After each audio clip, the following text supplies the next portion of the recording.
اعوذ باللہ من الشیطان الرجیم بسم اللہ الرحمن الرحیم ومن شر حاسد اذا حسد۔ حضرات، اگر ہم اپنے معاشرے کو دیکھیں تو ایسے محسوس ہوتا ہے کہ ہمارا جو معاشرہ ہے یہ بے تحاشا معاشرتی برائیوں کی دلدل میں پھنسا ہوا ہے، جو دن بدن بڑھتی جا رہی ہیں، کم نہیں ہو رہی۔ حالانکہ یہ بات روز روشن کی طرح واضح ہے کہ جس معاشرے کے اندر اخلاقیات موجود رہیں گی وہ معاشرہ ترقی کرے گا، پھلے پھولے گا، اور جس معاشرے کے اندر اخلاقیات کا فقدان ہوگا اس معاشرے کے اندر حسد، بغض، کینہ، عداوت، دشمنی، اس طرح کی جو چیزیں ہیں، اس طرح کی جو خرابیاں ہیں وہ معاشرے میں جگہ لے لیں گی، جس کے نتیجے کے اندر وہ معاشرہ تنزلی اور پستی کا شکار ہو جائے گا۔ خصوصی طور پر حسد جو ہے یہ انتہائی زیادہ کبھی بیماری ہے جو ہم انسانوں کے اندر بہت زیادہ سرایت کر رہی ہے۔ یہی وجہ ہے کہ شریعت نے اور دین نے بھی اس طرح کی معاشرتی برائی سے سختی کے ساتھ منع کیا ہے۔ حسد کہتے کسے ہیں؟ لسان العرب یہ لغت کی کتاب ہے، اس کے اندر موجود ہے کہ حسد کا لفظ حسد لن سے نکلا ہے، اور یہ حسد لن کا لفظ چیچڑی کے اوپر بولا جاتا ہے، اور آپ سمجھتے ہیں کہ یہ چیچڑی ایسا کیڑا ہے جس بھی جاندار کو لگتا ہے، لگنے کے بعد اس کا خون چوستا ہے، اور اسی طرح جس انسان کو حسد کی بیماری لگ جائے، حسد اس کے دل کے ساتھ چمٹ کر کے ڈائریکٹ دل سے خون چوستا ہے، اور اصطلاح کے اندر حسد کہا جاتا ہے کہ آدمی، انسان کسی دوسرے کی چیز کو دیکھ کر، اس کی ترقی کو دیکھ کر دل میں تمنا آرزو یہ کرے کہ اس کے پاس یہ نہ رہے، اس کے پاس سے ہلاک ہو جائے، تباہ ہو جائے، برباد ہو جائے، ختم ہو جائے، اور ساتھ اس کے یہ دل میں تمنا نہیں ہوتی کہ میرے پاس آ جائے، یہی ہوتی کہ صرف اس کے پاس نہ رہے۔ اسے کہا جاتا ہے حسد، جبکہ رشک اور حسد کے اندر تھوڑا سا فرق ہے۔ رشک کہا جاتا ہے کہ کسی کی چیز کو دیکھ کر اس کی تباہی کی تمنا نہ کرنا، بلکہ اللہ سے اپنے لیے بھی مانگنا کہ اللہ مجھے بھی اس طرح کی چیز عطا کر دے، اس طرح کی چیز سے مجھے بھی نواز دے۔ سب سے پہلے تو اللہ نے قرآن کے اندر اس سے منع کیا، اور پیغمبر علیہ الصلاۃ والسلام نے حاسدوں کے حسد سے پناہ طلب کی ہے۔ فرمایا وَمِن شَرِّ حَاسِدٍ إِذَا حَسَدَ، میں ہر حسد کرنے والے سے، ہر حاسد کے حسد سے پناہ مانگتا ہوں، اور یہ حسد جائز نہیں ہے کسی سے بھی کرنا۔ صحیح بخاری کے اندر حدیث موجود ہے، پیغمبر علیہ الصلاۃ والسلام نے فرمایا کہ ایاکم والظن فإن الظن اکذب الحدیث، اپنے آپ کو بدگمانی سے بچاؤ، کیونکہ تحقیق کے بعد اکثر پتہ چلتا ہے کہ بدگمانی جھوٹ تھی۔ ولا تحسسوا ولا تجسسوا، لوگوں کے عیب نہ تلاش کیا کرو، لوگوں کی جسوسیاں نہ کیا کرو۔ ولا تناجشوا، منڈی کے اندر سودا لینا نہیں ہے، دھوکہ دینے کے لیے بولی نہ بڑھایا کرو۔ ولا تحاسدوا، حسد نہ کرو، ایک دوسرے کے بارے میں دل میں حسد نہ رکھو۔ ولا تباغضوا، اور نہ ہی ایک دوسرے کے بارے میں دل میں بغض اور دشمنی رکھو۔ ولا تدابروا، کسی کی پیٹھ کے پیچھے اس کی بات نہ کرو، یعنی چغلی نہ کرو، غیبت نہ کرو۔ وَكُونُوا عِبَادَ اللَّهِ إِخْوَانًا، اللہ کے بندو آپس میں بھائی بھائی بن جاؤ۔ صحیح بخاری کی حدیث دوسری کے الفاظ ہیں کہ اسی کے آخر پر اللہ کے رسول نے فرمایا وَلَا يَحِلُّ لِمُسْلِمٍ أَن يَهْجُرَ أَخَاهُ فَوْقَ 3 أَيَّامٍ، کہ کسی مسلمان کے لیے حلال اور جائز نہیں ہے کہ وہ 3 دن سے زیادہ اپنے مسلمان بھائی کے ساتھ قطع تعلقی رکھے۔ اسی طرح یہ بھی یاد رکھنا کہ جس سینے کے اندر، جس دل کے اندر حسد ہوگا وہاں پر ایمان نہیں رہ سکتا، اور جہاں پر ایمان آئے گا وہاں سے حسد نکل جائے گا۔ سنن نسائی کی حدیث ہے، پیغمبر علیہ السلام نے فرمایا کہ لا یجتمعان فی قلب عبد، کسی آدمی کے، کسی بندے کے دل کے اندر 2 چیزیں اکٹھی نہیں ہو سکتی، 2 چیزیں جمع نہیں ہو سکتی۔ وہ 2 چیزیں کون سی ہیں؟ نمبر 1 الایمان والحسد، پہلے نمبر پر ایمان ہے اور دوسرے نمبر پر حسد ہے۔ محبوب نے فرمایا کہ کسی بھی انسان کے سینے کے اندر یہ دونوں چیزیں، حسد اور ایمان، اکٹھے نہیں رہ سکتے، یا تو دل کے اندر حسد ہوگا یا ایمان ہوگا۔ جب ان میں سے ایک چیز آئے گی دوسری کو وہاں سے خارج کر دے گی۔ اس لیے ہم اپنے سینوں کے اوپر، اپنے دلوں کے اوپر غور کریں کہ کیا ہم اپنے دلوں کے اندر ایمان کو پروان چڑھا رہے ہیں یا کہ حسد کو پروان چڑھا رہے ہیں۔ سیدنا حضرت امیر معاویہ رضی اللہ عنہ بیان کرتے تھے، کہا کرتے تھے کہ میں حاسد کے سوا سب آدمیوں کو خوش کر سکتا ہوں، سب لوگوں کو خوش کر سکتا ہوں، کیونکہ حاسد جو ہے وہ زوال نعمت کے بغیر راضی نہیں ہو سکتا، یعنی جتنی دیر تک کسی کی نعمت جو ہے اس سے ہلاک نہیں ہوتی، ضائع نہیں ہوتی، اتنی دیر تک وہ راضی نہیں ہو سکتا۔ اس لیے اسے، حاسد کو میں راضی نہیں کر سکتا، اس کے علاوہ دنیا کے ہر انسان کو راضی کر سکتا ہوں۔ حسد کرنے کی وجہ سے انسان کبھی بھی اچھا اور بہترین اور افضل انسان نہیں بن سکتا، بلکہ گھٹیا ترین معاشرے کے اندر انسان ہوگا جو خود ہی اپنے حسد کی آگ کے اندر جل رہا ہے۔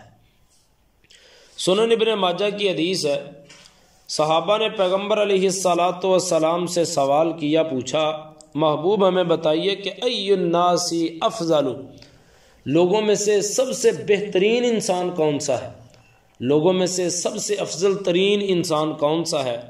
پیغمبر علیہ السلام نے فرمایا میرے صحابہ، کل مخموم القلب صدوق اللسان، مخموم القلب اور صدوق اللسان جو آدمی ہے وہ سب سے بہترین آدمی ہے انسانوں میں سے۔ صحابہ اکرام رضوان اللہ علیہم اجمعین نے پیغمبر علیہ السلام سے سوال کیا، محبوب صدوق اللسانی نعرفہ، زبان کا جو آدمی سچا ہے اسے تو ہم پہچانتے ہیں کہ وہ سچ بولتا ہے، قولوا قولا سدیدا کے تحت جو بات کرتا ہے اس کے اوپر پکا رہتا ہے، اپنے عہد و پیمان کا پابند ہے۔ ہمیں بتائیے فما مخموم القلب، مخموم القلب سے کون سا انسان مراد ہے، کون سا آدمی مراد ہے؟ پیغمبر علیہ السلام نے فرمایا سنیے، هو التقی النقی، اس سے مراد ایسا آدمی جس کے دل میں اللہ کا ڈر ہو، النقی پاک اور صاف رہے، لا اسم فیہ گناہ اس کے اندر نہ ہو، ولا بغی سرکشی بھی نہ کرے، تکبر بغاوت نہ کرے، ولا غلہ کسی کے ساتھ خیانت بھی نہ کرے، دھوکے بازی بھی نہ کرے، ولا حسد، اور کسی کے بارے میں دل میں حسد بھی نہ رکھے۔ محبوب نے فرمایا کہ جس انسان کے اندر یہ صفات ہوں گی وہ آدمی مخموم القلب ہوگا، یعنی نرم دل والا ہوگا۔ حسد کی موجودگی کے اندر خیر کی توقع نہیں کی جا سکتی، کہ آدمی کے دل کے اندر حسد ہو اور اس سے کوئی آدمی توقع کرے کہ یہ میرے ساتھ خیر یا بلائی والا عمل کرے گا۔ جس انسان کے سینے کے اندر حسد ہے وہ کبھی کسی کے کام نہیں آتا، وہ کسی کے لیے اچھا نہیں سوچتا، کیونکہ اس کے دل کے اندر تو اگلے آدمی کا نقصان دیکھنا ہے، نہ کہ خیر اور بلائی دیکھنا ہے۔ المعجم الکبیر طبرانی کے اندر حدیث موجود ہے، پیغمبر علیہ الصلوۃ والسلام نے فرمایا کہ لا یزال الناس بخیر، لوگ اتنی دیر تک خیر اور برکت کے اوپر رہیں گے، ایک دوسرے سے لوگ اتنی دیر تک خیر اور برکت کی توقع رکھیں گے۔ محبوب کتنی دیر تک؟ فرمایا ما لم یتحاسدوا، جتنی دیر تک وہ حسد نہیں کرتے۔ جب وہ حسد کرنا شروع کر دیں گے پھر یاد رکھنا ان سے خیر اور بلائی کی توقع نہیں کی جا سکتی۔ جتنی دیر تک حسد نہیں کرتے اتنی دیر تک ایک دوسرے کے خیر خواہ بھی ہیں، ایک دوسرے کے بارے میں نیکی کرنے کے لیے بھی تیار ہیں، ایک دوسرے کا بھلا کرنے کے لیے بھی تیار ہیں، لیکن جب ان کے سینوں کے اندر حسد آ جائے گا پھر یاد رکھنا کہ یہ نیکی اور بلائی ان سے ختم ہو جائے گی۔ اسی طرح پیغمبر علیہ الصلوۃ والسلام کو اپنے دنیا سے چلے جانے کے بعد جن کبھی قسم کے اعمال کا خطرہ تھا ان میں سے ایک حسد بھی تھا، کہ میرے دنیا کے چلے جانے کے بعد، دنیا سے چلے جانے کے بعد کہیں میری امت کے اندر یہ خرابی سرایت نہ کر جائے۔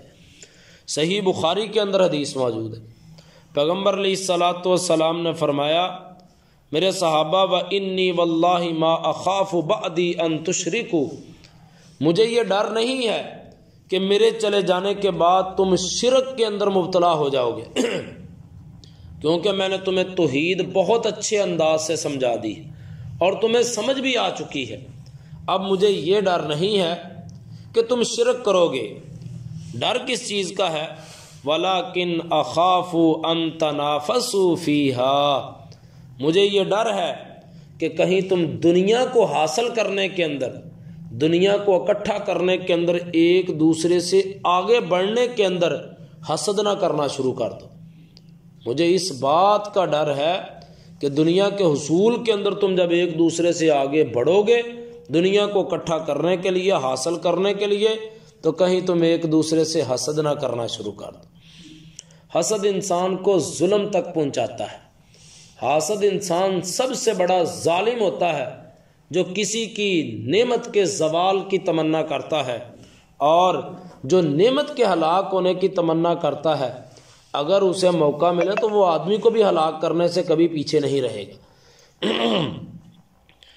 المستدرک کے حاکم کے اندر حدیث موجود ہے، پیغمبر علیہ الصلوۃ والسلام نے فرمایا کہ سیصیب امتی داء الامم، ان قریب میری امت کو بھی پچھلی امتوں والی بیماری لگ جائے گی، میری امت کے اندر بھی پچھلی امتوں والی بیماری سرایت کا رہے گی۔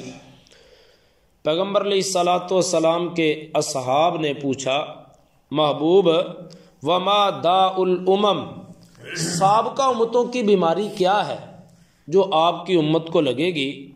پیغمبر علیہ الصلوۃ والسلام نے فرمایا العشر، دیکھو جی وہ بیماریاں یہ ہیں، پہلے نمبر پر ہے ناشکری، اللہ کی نعمتوں کے اوپر اللہ کا شکر نہیں کریں گے بلکہ ناشکری کریں گے، والبطر، اور دوسرے نمبر پر ہے تکبر، عاجزی چھوڑ دیں گے، تکبر اور فخر کرنا شروع کر دیں گے، والتقاصر، اور تیسرے نمبر پر مال کے حصول کے اندر مال کو زیادہ سے زیادہ جمع کریں گے، والتقاصر، مال کو زیادہ بڑھائیں گے، والتناجش فی الدنیا، دنیا کے حصول کے لیے ایک دوسرے سے آگے بڑھیں گے، والتباغض، ایک دوسرے کے ساتھ دشمنی اور دل کے اندر بغض رکھیں گے، والتحاسد، ایک دوسرے کے بارے میں دل میں حسد کو جنم دیں گے، حسد کو بڑھائیں گے۔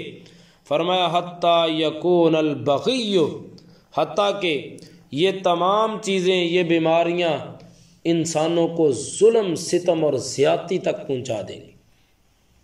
جبکہ یہ اتنی کبھی بیماری، اتنا کبھی جو جرم ہے، یہ تو خصلت کفار کی، منافقین اور یہود و نصارہ کی تھی، نہ کہ مسلمانوں کی تھی جن کے اندر یہ سرایت کرتی آ رہی ہے۔ اللہ نے قرآن کے اندر فرمایا ود کثیر من اہل الکتاب، سورۃ البقرہ ہے، فرمایا کہ اہل کتاب یہودی عیسائی وہ تو پسند کرتے ہیں، لو یردونکم من بعد ایمانکم کفارا، کہ تمہارے ایمان لانے کے بعد تمہیں کفر کے اندر دوبارہ دھکیل دیں، حسدا من عند انفسہم، کیونکہ ان کے سینوں کے اندر حسد ہے، تمہارے بارے میں ان کے سینوں میں، ان کے دلوں میں کیا ہے؟ حسد ہے۔ یہ بری خصلت تو ان کی ہے، تم نے اسے کیوں اپنا لیا ہے؟ اسی طرح ام المومنین سیدہ عائشہ رضی اللہ عنہا فرمایا کرتی تھی، سنن ابن ماجہ کے اندر موجود ہے، ما حسدتکم الیہود علی شیء، یہودی جتنا تمہاری دو چیزوں کے اوپر حسد کرتے ہیں اتنا کسی اور مسلمانوں کی چیز کے اوپر حسد نہیں کرتے۔ وہ دو چیزیں کون سی ہیں؟ فرمایا نمبر 1 السلام والتامین، یہ جو تم ایک دوسرے کو السلام علیکم کہتے ہو، جو تم سلام کو پھیلاتے ہو، یہ سلام کے اوپر وہ تم سے حسد کرتے ہیں۔ والتامین، اور نماز کے اندر جو تم آمین کہتے ہو، جتنا ان دو چیزوں سے یہودی تمہارے ساتھ حسد کرتے ہیں، کسی اور چیز کے اوپر اتنا حسد نہیں کرتے۔ سابقہ امتوں کی ہلاکت کا سبب جو ہے وہ اسی طرح کی بیماریاں بنی ہیں جو آج ہمارے اندر سرایت کرتی آ رہی ہیں، اور خصوصی طور پر یہ والی بیماری بھی ہلاکت کا سبب بن سکتی ہے۔ حدیث کے اندر موجود ہے، جامع ترمذی کے اندر حدیث ہے، پیغمبر علیہ الصلوۃ والسلام نے فرمایا دب الیکم داء الامم قبلکم، تمہارے اندر پہلی امتوں کی بیماریاں سرایت کرتی آ رہی ہیں، آہستہ آہستہ تمہارے اندر پیدا ہوتی جا رہی ہیں۔ کون سی محبوب؟ فرمایا الحسد والبغضاء، حسد اور دشمنی، بغض، یہ پہلی امتوں کی بیماری تمہارے اندر بھی سرایت کرتی آ رہی ہے۔ ہی الحالکۃ، یہ ایسی بیماری ہے جو کہ مونڈ کر کے رکھ دے گی۔ حالکہ کا لفظ حلق سے نکلا ہے، یہ سر کو گنجا کروانے کے اوپر بولا جاتا ہے۔ حاجی جب حج سے فارغ ہوتے ہیں، جو حلق کرواتے ہیں، سر منڈواتے ہیں، اس کے اوپر یہ لفظ بولا جاتا ہے۔ محبوب نے فرمایا ہی الحالکہ، یہ بیماریاں دونوں تمہارا صفایا کر کے رکھ دیں گی، جس طرح سر صاف ہو جاتا ہے اس طرح یہ مونڈ کر کے رکھ دیں گی۔ لا اقول تحلق الشعر، محبوب نے فرمایا میرے صحابہ میں تمہیں یہ نہیں کہتا کہ یہ بیماریاں دو جو ہیں تمہارا سر گنجا کر دیں گی، تمہارے بال بدن کے مونڈ دیں گی۔ محبوب اس سے مراد کیا ہے؟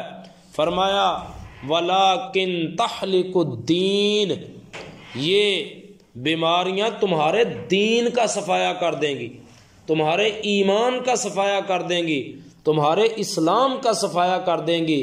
اس لیے ان بیماریوں سے اپنے آپ کو بچا کر رکھو۔ اگر اپنا دین، اپنا ایمان اور اپنا اسلام بچانا چاہتے ہو، اگر اس طرح کی بیماری کو دل میں جگہ دے دی، یاد رکھنا نہ دین رہے گا، نہ ایمان رہے گا، نہ اسلام رہے گا۔ اللہ سے دعا ہے کہ اللہ مجھے اور آپ کو اس کبھی بیماری سے بچنے کی توفیق عطا فرمائے۔ وآخر دعوانا ان الحمد للہ رب العالمین۔